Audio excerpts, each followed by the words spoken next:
Hello everyone, नमस्कार। Rescue and release black hooded oriole bird, इस विषय के साथ आप सभी का अभिनंदन है, स्वागत है आपके अपने यूट्यूब चैनल वास्तु एवरी में। साथियों, जैसा कि विषय है क्योंकि आपने पढ़ा भी होगा थंबनेल में, ये ब्लैक हुडेड ओरियोले बर्ड है। इसका रेस्क्यू किया गया, बचाव किया गया, बचाया गया, संरक्षण दिया गया और फिर इसके लिए रिलीज कर दिया गया, यानी कि इसके नेचर में, इसको नेचुरल वातावरण में, प्राकृतिक क्षेत्र में इसको छोड़ दिया गया। जहाँ तक हम इसका बचाव कर सकते थे, इसको ठीक कर सकते थे, जो भी जानते थे वो हमने किया। ये सब हमारे द्वारा, यानी कि हमारी वास्तु एवरी के द्वारा किया गया, क्योंकि हमारा यूट्यूब चैनल है वास्तु एवरी। तो साथियों, मैं इसके विषय में थोड़ा सा आपको बता देता हूँ और साथ साथ इसको देखते रहो हमने कैसे इसको किया है। इसके चोट बहुत लगी हुई है, आइज़ में चोट लगी है, फैदर में चोट लगी है, इसके चोट से, मुंह से भी ब्लड आ रहा है। साथियों, इसका नाम है ब्लैक हुडेड ओरियोले बर्ड और वैज्ञानिक नाम है इसका ओरियोलस जैथ्रानस। कंजर्वेशन स्टेटस, संरक्षण की स्थिति क्या है, इसके बारे में अगर बात करें तो लेस्ट कंसर्न में आता है। सबसे कम चिंता वाली बर्ड है, मतलब इतना विलुप्त प्राय नहीं है। तो अब भारत ये कहाँ पाए जाते हैं तो मैं बता दूं, भारत श्रीलंका से पूर्व इंडोनेशिया के उष्णकटिबंधीय दक्षिण एशिया में एक निवासी, दक्षिण एरिया के एक निवासी ब्रीडर हैं। ये जहाँ मैंने जो गूगल से सर्च किया है, क्योंकि मुझे उसके विषय में बहुत ज़्यादा जानकारी नहीं है, पहले से मैं उसके विषय में बहुत ज़्यादा जानकारी नहीं रखता हूँ। क्या खाता है, क्या नहीं खाता है, ये भी मैंने सब सर्च किया, तब मुझे पता लगा है। मैंने इसको खाने के लिए फ्रूट वगैरह दिए हैं, कुछ मेडिसिन दी इसको, कुछ होम्योपैथिक मेडिसिन दी, कुछ लगाया, तो ये काफ़ी एक्टिव हो गया। आपने देखा होगा शुरू में जब हमने ये केज में छोड़ा था तब क्या था और अभी क्या है ये। अच्छा, ये जो रहते कहाँ हैं, ये वहाँ पर जो खुले वुडलैंड हैं, खुले एरियाज हैं, खेती के नज़दीक रहने वाले पक्षी हैं। ये पेड़ पौधों में अपना घोंसला बनाते हैं, 2 एग देते हैं। भोजन में इनका कीड़े मकोड़े, इंसेक्ट्स, फल फ्रूट, विशेष रूप से अंजीर के पेड़ पौधों की छाँव में, उनमें रहना, उनको खाना ये पसंद करते हैं। और इसकी उप प्रजातियाँ भी हैं, जिनमें से 1-2 भारत में भी पाई जाती है। और ये साउथर्न में शायद पाए जाते हैं, जहाँ तक है भारत में अगर कहीं पाए जाते हैं, लेकिन उनकी कलर इस तरीके से नहीं होते, कलर वगैरह में उसका चेंज होता है। ये तो मुझे ऐसा लगता है ये माइग्रेटेड बर्ड है, जो माइग्रेट करते हैं बर्ड वो है। मैंने इसको फ्रूट दिए हैं खाने के लिए, कुछ सीड्स मिक्स वगैरह भी डाले हैं, जो मैं, क्योंकि हमारे पास जो उपलब्ध है हम वही डालेंगे। और इसके बारे में जहाँ तक मैंने जाना तो इसको मैंने हैंड फीड भी कराया ताकि ये जीवित रहे, क्योंकि जिस समय ये आए थे, बर्ड हमारे पास लाई गई थी, जब हम लेकर के आए थे, क्योंकि इसको चोट लगी है कहीं, ये सड़क के किनारे पड़ी हुई थी, बिल्कुल रोड पर।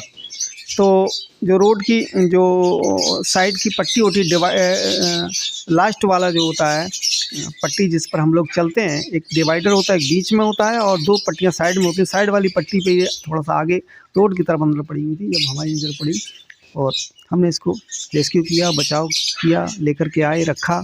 और इसको अभी ये काफ़ी एक्टिव आपको लग रही होगी, इसे लग रहा है कि हम कहीं सही जगह पर आ गए हैं, यहाँ पर हमारी सेवा हो जाएगी और हम सही से हैं, इसको कोई ख़तरा नहीं है, ऐसा महसूस कर रही है। जहाँ तक इसके व्यवहार से पता लग रहा है, इसकी जो आईज़ है, देखिए ये जो फुदकना बर्ड का है, ये काफ़ी एक्टिव लग रही है। बाकी ये देखिए इसके डंडी पे ब्लड लगा है, इसी के ब्लड निकला हुआ है, इसके मुंह से निकला हुआ ब्लड है ये।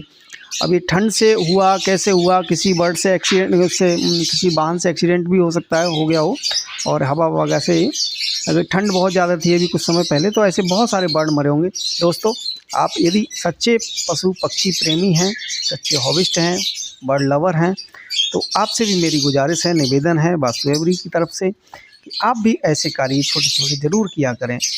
और अगर मैं इसके विषय में सही जानकारी दे पाया हूँ तो बहुत अच्छा है। यदि मैं कुछ कम जानता हूँ और तो मेरी जानकारी को दुरुस्त करने के लिए, साथियों, अगर आपके पास कोई जानकारी हो तो ज़रूर कमेंट में बताइएगा।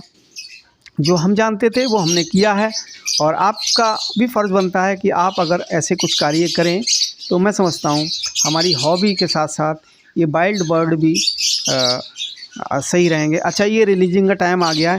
दूसरा साथियों, वैधानिक चेतावनी आपको देना चाहता हूँ कि मेरा कोई उद्देश्य नहीं है इस बर्ड को किसी तरीके का नुकसान पहुँचाना, कैद करना, पालना, क्योंकि वाइल्ड बर्ड है जो 1972 भारतीय कानून है वाइल्ड लाइफ एक्ट 1972 के अंतर्गत हम किसी भी भारतीय पशु पक्षी को कैद में नहीं रख सकते।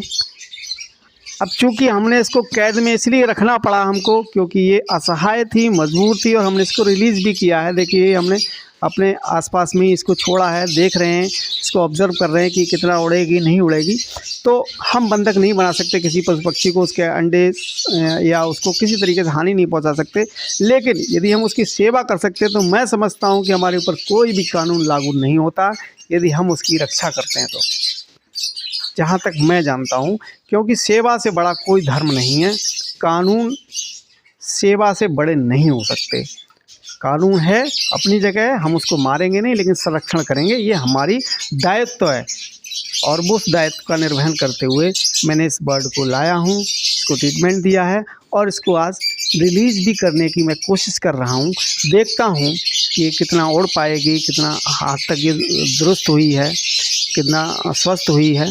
तो मैं देख रहा हूँ, इसको मैंने रिलीज़ किया है, छोड़ा है, तो अपने आप से पूरी फुल फ्लाइंग तो नहीं कर पा रही है, लेकिन हाँ काफ़ी हद तक ये उड़ रही है और काफ़ी एक्टिव महसूस कर रही है।